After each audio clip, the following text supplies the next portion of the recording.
The release of the podcast confirms that Meghan hires the sugars on Twitter. Needless to say, Meghan pays for a bot army on Twitter. The pictures of Meghan, Archie and Doria we got yesterday through the Twitter were absolutely bizarre. There was no good and reasonable explanation why some random fam would have all these pictures of Meghan. Maybe that's why the tweet got deleted. They posted it and realised how impossible it would be to explain. Now the podcast has been released, and in the cover for a podcast you can see she has the same eyebrows.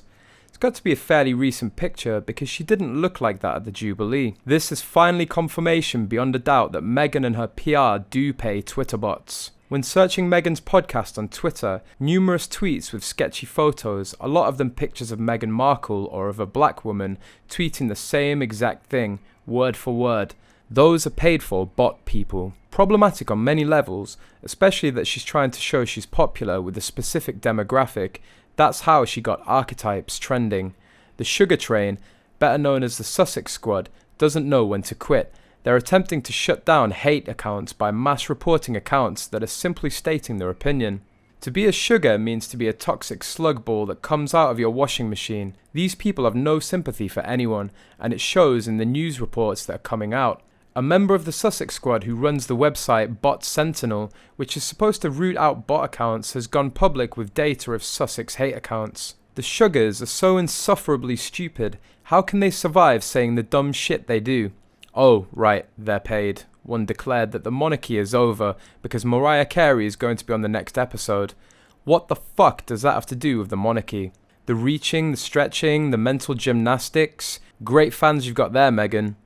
Besides, Meghan's podcast was the subject of debate on Tuesday's instalment of The Talk, where panellists branded in a cringefest, as well as utter drivel, as the clip of Meghan speaking on the podcast was aired on The Talk host David Bull's guests were seen shaking their heads. The panel included James Max, Mike Graham, Esther Krakue and Penny Smith, who were left in a complete silence before another segment of the podcast was played.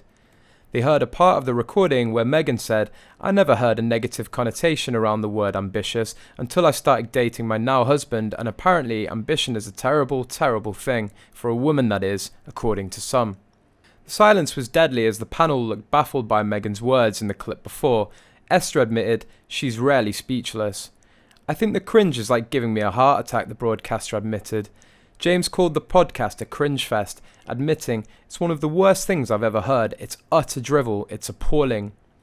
Mike raged, "We're talking about lawlessness in this country, and people can't afford to eat, and she's going to tell you you can write down your future. Well, so what? I don't care. I want them to leave me alone. Don't give me your cocky views I don't want to hear." James continued to attack the podcast episode, which he branded tone deaf. "I'm all up for ambition, by the way. I don't care who you are. I love people who want to achieve things and succeed. I love people to reach their full potential, but you're not going to do that by listening to this drivel," James fumed. "Seriously, it's appalling and tragic."